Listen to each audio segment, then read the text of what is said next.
जय Hind Waals.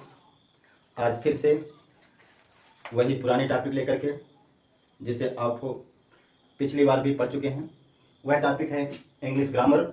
English grammar जब शुरू किए थे तो इंग्लिश ग्रामर के बारे में जानकारी हासिल किए थे। ये ग्रामर क्या होता है, ये ग्रामर का कार्य क्या है, ग्रामर का महत्व क्या है, ये सारी जानकारी हम उस बेसिक जानकारी ग्रामर के बारे में लिए थे। जब बेसिक जानकारी प्राप्त कर रहे थे तो ग्रामर के पार्ट बताए गए थे। उस पार्ट में पहला पार्ट था ऑर्थोग्राफी।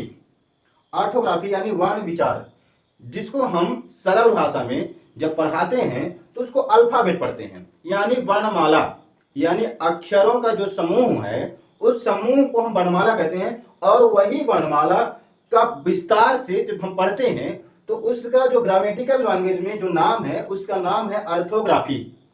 इस ऑर्थोग्राफी में पूरे वर्ण यानी इंग्लिश लैंग्वेज में जितने वर्ण हैं उस वर्ण के बारे में पूरी जानकारी लेते हैं। तो चलते हैं इस ऑर्थोग्राफी में, वर्ण को समझते हैं, अक्षर को समझते हैं। ये अक्षर क्या है, वर्ण क्या है, इसको थोड़ा सा जानते हैं। यदि मान लीजिए इसको हमें समझना है कि वर्ण क्या है, अक्षर क्या है, तो हम किसको क्या बताएंगे। हम पूरी तरह से इंग्लिश नहीं है, यानी इंग्लिश लैंग्वेज को हिंदी में पढ़ रहे हैं, हिंदी तरीके से पढ़ रहे हैं, तो क्या है, अंग्रेजी भाषा की सबसे छोटी इकाई, ये इसको हम क्या पढ़ेंगे, अंग्रेजी भाषा की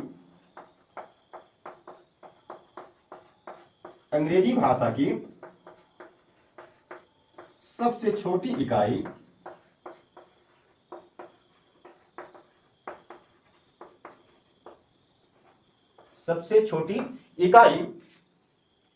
का वर्णन वर्ण विचार में है, का वर्णन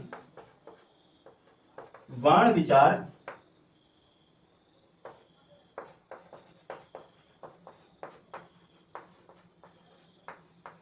विचार में है, जिसे अक्षर कहते हैं,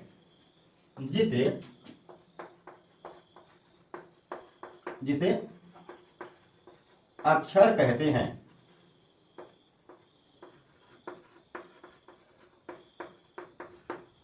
यानी वर्ण विचार को जो हम पढ़ते हैं तो वर्ण विचार को पहले समझते हैं, वर्ण विचार है क्या, वर्ण क्या है। अंग्रेजी भाषा की सबसे छोटी इकाई का वर्णन वर्ण विचार में है। सबसे छोटी इकाई क्या है, अक्षर, जिसे क्या कहते हैं, जिसे अक्षर कहते हैं। तो डिस्क्राइब द स्मॉलेस्ट यूनिट, इसको क्या कह सकते हैं इंग्लिश में, describe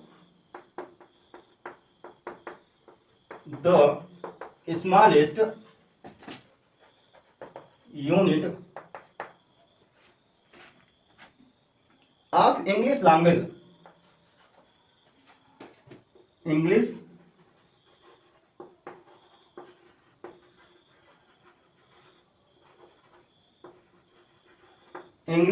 language is in orthography,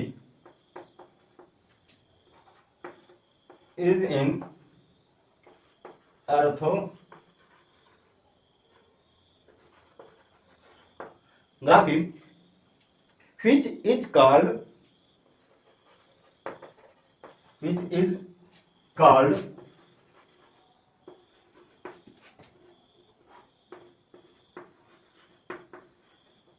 letter. क्या कहा जाता है उसको, लेटर्स कहा जाता है। मतलब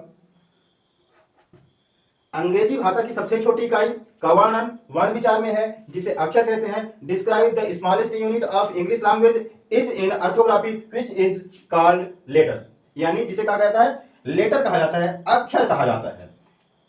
अब इतनी बात तो समझ में आ गई कि यानी हम जब ऑर्थोग्राफी पढ़ रहे हैं, वर्ण विचार पढ़ रहे हैं, तो वर्ण का मतलब हो गया अक्षर, और अक्षर का वर्णन किस में है, वर्ण विचार में है। तो जब अंग्रेजी के हम अक्षर पढ़ रहे हैं और इन्हीं अक्षरों का जो समूह होता है उसको कहा जाता है अल्फाबेट। क्या कहा जाता है, अल्फाबेट। और अंग्रेजी में जो अल्फाबेट हैं, अल्फाबेट्स के जो लेटर हैं वो हैं 26। क्या है इसमें, इसी को क्या कहते हैं, अल्फाबेट। तो अल्फाबेट में क्या है,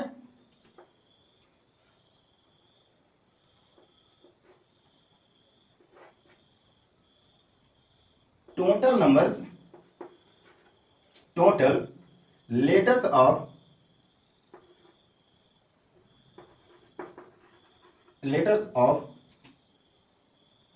total letters in alphabet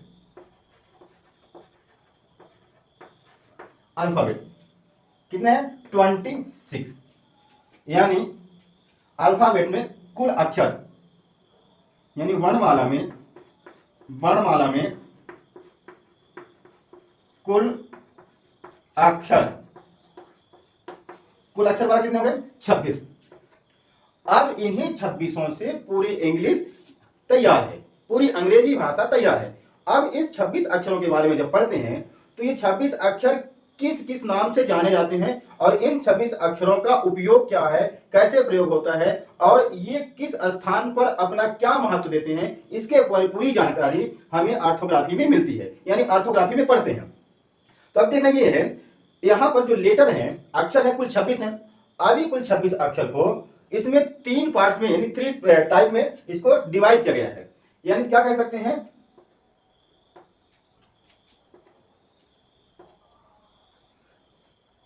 3 type of letter.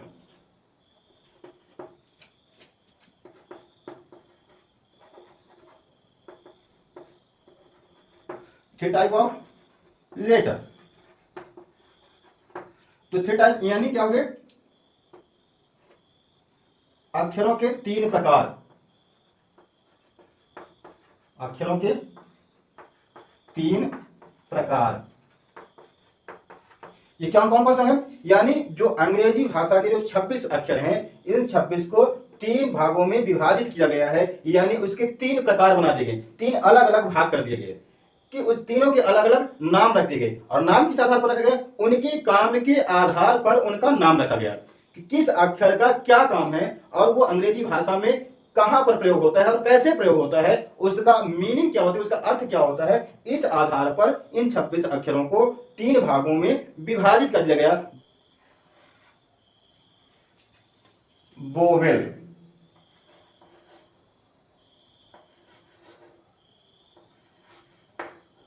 Bowel,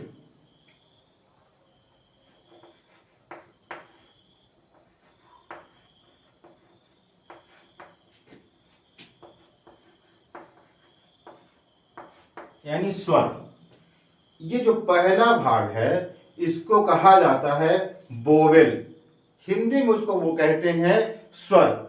अब ये जो स्वर है, इसको स्वर को हम क्या कहते हैं, स्वर का मतलब क्या है, यह स्वर हम किसे कहेंगे।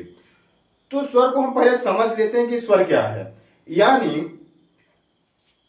जो स्वर होता है वह अविभाज्य अक्षर होता है, मतलब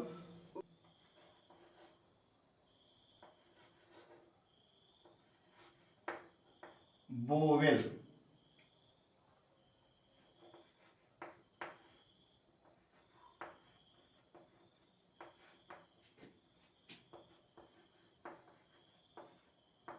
यानी स्वर।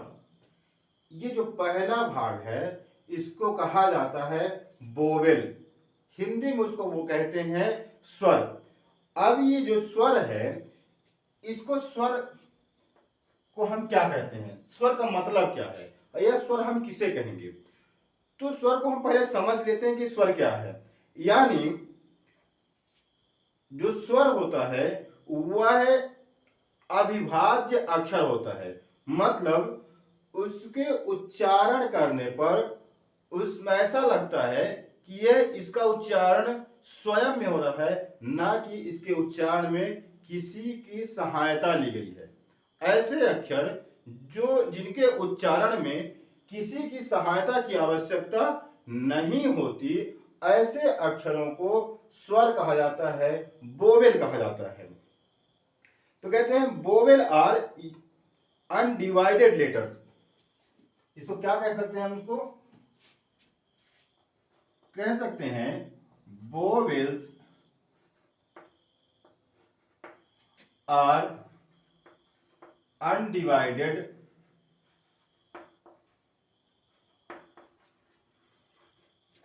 लेटर्स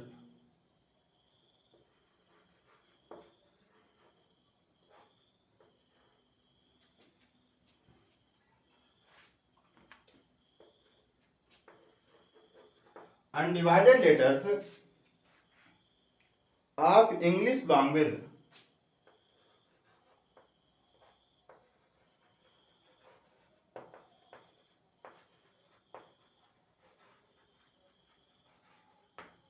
as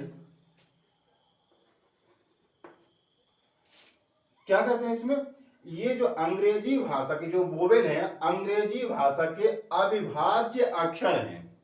क्या है ये, इसको हिंदी में भी लिख लेते हैं, अंग्रेजी भाषा के स्वर, इसका मतलब हुआ स्वर अंग्रेजी भाषा के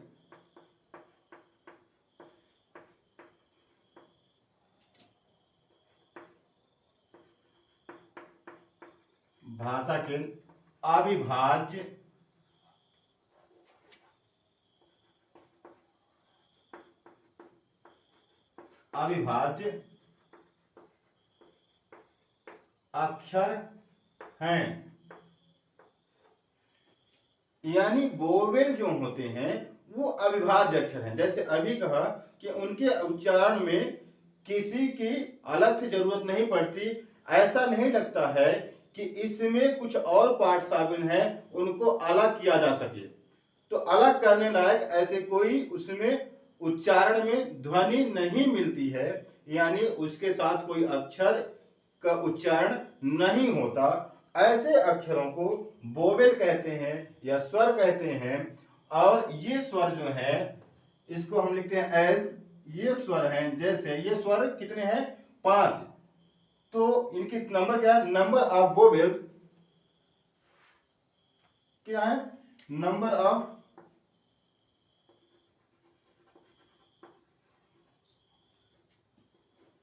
नंबर्स ऑफ वोवेल।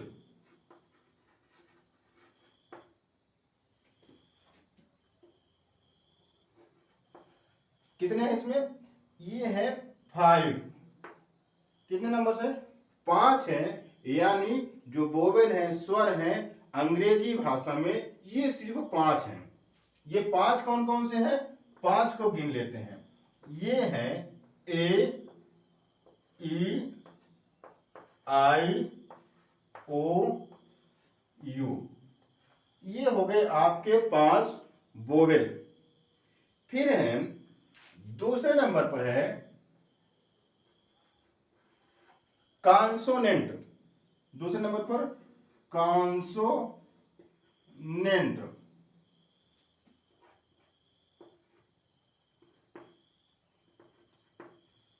अभी जो कॉन्सोनेंट्स हैं, अभी जो कॉन्सोनेंट हैं, इनके उच्चारण करने पर ऐसा लगता है कि किसी अन्य अक्षर भी शामिल है या अन्य अक्षरों के सहयोग से हो रहा है। तो जब इनके उच्चारण करते हैं तो 2 अक्षरों की ध्वनि आती है, मतलब इसमें कुछ और अक्षर भी शामिल होते हैं। तो और अक्षर वो कौन से हैं, वो अक्षर है वोवेल। यानी कॉन्सोनेंट का प्रोनाउंसिएशन करने पर हमें उसके साथ में वोवेल की भी ध्वनि आती है। तो जो अक्षर वोवेल के साथ में, यानी वोवेल के उच्चारण के साथ उनका उच्चारण होता है, तो उन अक्षरों को कॉन्सोनेंट कहते हैं, यानी व्यंजन कहते हैं। हिंदू में इनको क्या कहता है, व्यंजन। ये है कॉन्सोनेंट। कॉन्सोनेंट इसको कहा जाता है व्यंजन। व्यंजन। तो अब इसमें है नंबर्स ऑफ कॉन्सोनेंट्स। ये कितने हैं, अब यहां पर इसको ये 5 निकल जाएंगे। टोटल कितने थे, टोटल 26। अब उसमें से 5 निकल गए तो उसमें कितने बचे, 21। अब यहां पर 21 में से अभी एक और पार्ट है। शुरू में क्या कहा, इसके 3 पार्ट हैं, यानी इसके टाइप कितने बना दिए गए, 3। तो जब पहले टाइप में 5 हो गए तो बचे कितने, 21, यानी 5 निकल जाने पर हमारे पास 21 बचे। अब 21 में से यदि पूरे 21 इसी कॉन्सोनेंट में आ जाएंगे तो तीसरे टाइप में क्या होंगे। तो इसके लिए पहले यहां पर आपको बता दें कि इसमें जो कॉन्सोनेंट है, कॉन्सोनेंट की संख्या टोटल इसमें होती है 19। तो यहां पर लिख लेते हैं नंबर्स ऑफ कॉन्सोनेंट्स।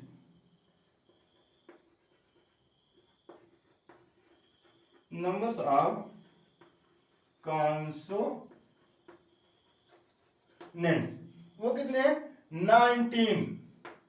अब ये 19 को काउंट करते हैं कितने बचते हैं। 19 को काउंट करने के लिए क्या करना है हमें, इसमें से जितने निकलते जाएंगे उसको रखते जाएंगे। यहां पर ए के बाद बी है तो वहां आ गया आपके पास बी, बी के बाद सी, डी, ई निकल गया, एफ, जी, एच, आई निकल गया, जे, के, एल, एन, ओ निकल गया, P, Q, R, S, T, U निकल गया, भी, एक्स, जेड। अब इसमें काउंट करने पर इन 5 के बाद आपको इसमें लगता होगा तो कुछ और छूट रहे हैं, डब्लू और वाई। ये जो डब्लू और वाई हैं इसमें ये कॉन्सोनेंट में नहीं है, ये कॉन्सोनेंट से बाहर है। तो कॉन्सोनेंट से बाहर जब कर देते हैं तो बचते कितने हमारे पास 19। गिन करके देख लेते हैं, 1 2 3 4 5 6 7 8 9 10 11 12 13 14 15 16 17 18। एक कोई छूटा है तो इसमें कौन सा, B C D F G H J K L M, M छूटा है, ये हो गया आपका एम। यानी 1 2 3 4 5 6 7 8 9 10 11 12 13 14 15 16 17 18 19, ये हो गए आपके कॉन्सोनेंट। ये 19 कॉन्सोनेंट हो गए। अब इसमें से जो ये दो बचे हैं, दो कौन से बचे, ये दो बचे हैं डब्लू और वाई। ये ना वोवेल है और ना ये कॉन्सोनेंट है, तो फिर है क्या, तीसरे नंबर में इसको समझते हैं। तीसरे नंबर में इनका नाम अलग से है सेमी वोवेल और semi consonant. Semi vowel, vowels are semi consonant.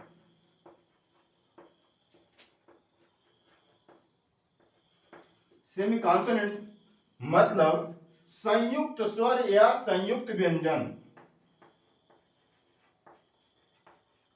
संयुक्त स्वर या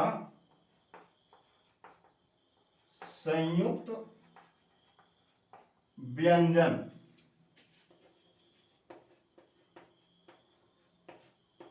ये क्या है, संयुक्त स्वर और संयुक्त व्यंजन।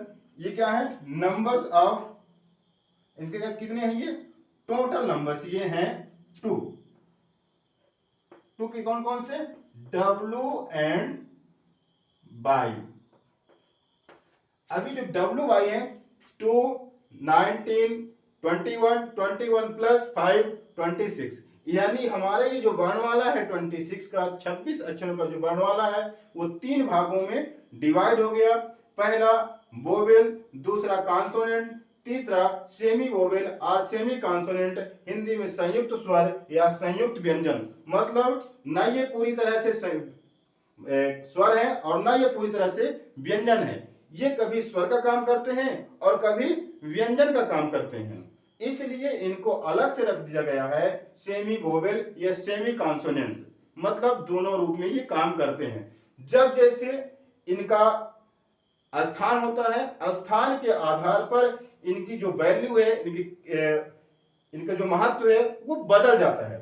महत्व कैसे, वो कभी स्वर का काम करने लगते हैं और कभी ये व्यंजन का काम करने लगते हैं।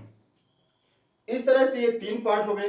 अब इसमें से थोड़ा सा एक एग्जांपल देख करके हम समझ लेते हैं कि ये consonant, sorry semi vowels and semi consonants ये ऐसे होते क्यों हैं।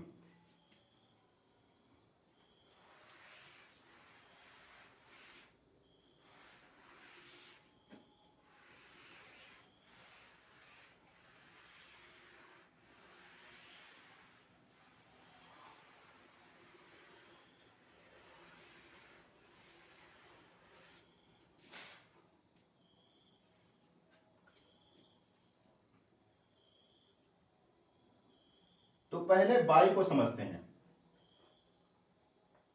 सॉरी पहले डब्ल्यू को समझते हैं। ये डब्ल्यू को देखिएगा, इसके कुछ एग्जाम्पल समझिए। ये डब्ल्यू जो है तो कभी ये वोवेल का काम कर रहा है, कभी कॉन्सोनेंट काम कर रहा है। यहां पर एक वर्ड लेते हैं WAY,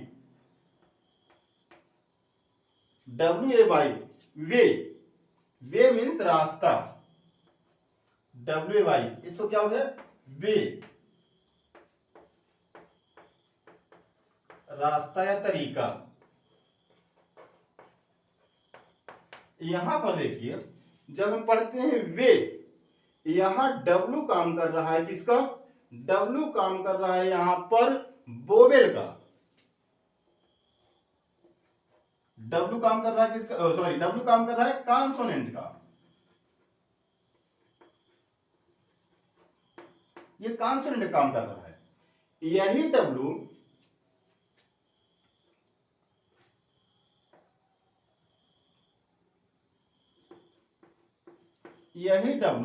जब दूसरी जगह प्रयोग होता है तो यहां क्या है, एक है टुमारो, TOMMO,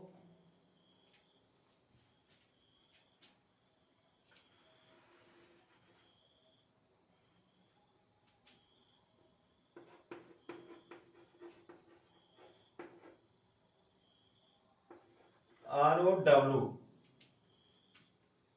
टुमारो। ये जो डब्ल्यू है इसकी स्पेलिंग टुमारो डब्ल्यू थोड़ी स्पेलिंग देख लीजिएगा, लेकिन लास्ट में डब्ल्यू है। जो डब्ल्यू है यहां कर रहा है ओ, यहां का काम कर रहा है व का, और यहां काम कर रहा है ओ का। तो यहां क्या हो गया, ये वोवेल। ये क्या काम कर रहा है, यहां वोवेल का काम कर रहा है और यहां कॉन्सोनेंट का काम कर रहा है। इसलिए क्या है, ये सेमी वोवेल और सेमी कॉन्सोनेंट हो गया। दूसरा बाई को देखते हैं। जब हम बाई को पढ़ेंगे तो यहां पर है WAW, यहां पर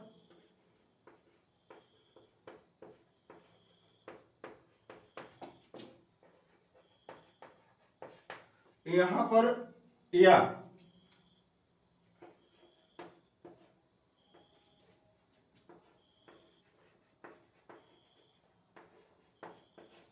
यहां पर देखिए या जो है, ये जो बाई है या, ये जो या का अक्षर है ये हमारा क्या है, कॉन्सोनेंट। और आ का जब उच्चारण होता है यहां पर डब्ल्यू किसका काम कर रहा है, आ का काम कर रहा है। और यहां ये क्या कर रहा है, ये बाई किसका काम कर रहा है, यहां पर या का काम कर रहा है। तो ये क्या हो गए, यहां पर ये काम करता है किसका, ये काम कर रहा है यहां पर कॉन्सोनेंट का।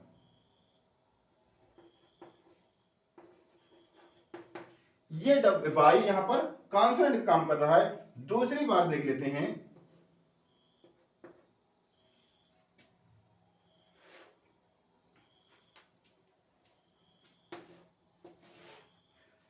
दूसरी बार जब बाई देखते हैं तो बाई बराबर, यही एग्जाम्पल ले लेते हैं,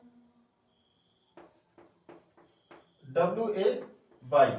ये जो बाई है क्या कर रहा है, ए, ये किसका काम कर रहा है, यहां पर जो हम पढ़ते हैं बे, ये बाई ए का काम कर रहा है। और ए क्या है, ए है हमारा वोवेल। तो यहां किसका काम कर रहा है, ये वोवेल का।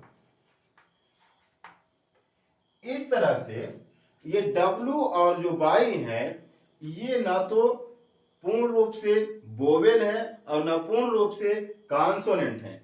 ये दोनों अलग अलग स्थान पर अलग अलग तरीके से अपने को यहाँ स्थापित करते हैं, अपना अर्थ देते हैं। यानी कहीं पर ये स्वर हो जाते हैं और कहीं पर ये व्यंजन हो जाते हैं। इसलिए इनका नाम रख दिया गया, इसकी एक अलग श्रेणी बना दी गई, सेमी वोवेल या सेमी कॉन्सोनेंट, यानी संयुक्त स्वर या संयुक्त व्यंजन।